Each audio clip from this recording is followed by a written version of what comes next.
श्री क्षेत्र पालो विजयते. भगवान श्री कालभैरवांची कोणतीही साधना करत असताना बसण्यासाठी आसन हे घोंगड्याचं पाहिजे. घोंगड्याला विटाळ नसतो, ते पवित्र असतं. शुचिरभूत अवस्था पाहिजे. स्नान केलेलं पाहिजे.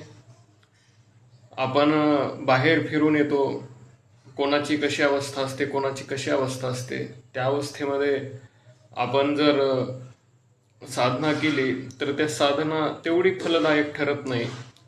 कारण पवित्र अवस्थेमध्ये केलेली साधना ही जास्त फलदायी आणि आपल्या इच्छित फळाची प्राप्ती करून देणारी असते.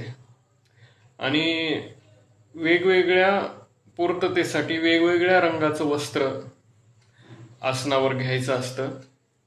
जसं शत्रुनाशासाठी निळ्या वस्त्रावर बसून करायचं असतो. साधना कामना सिद्धीसाठी, इच्छापूर्तीसाठी किंवा संसारातले काही इच्छा पूर्ण करायचे असतील, लग्न होऊ द्या किंवा मूल वगैरे, यासाठी तर ते पांढऱ्या वस्त्रावर अशा पद्धतीनं करायचे असते.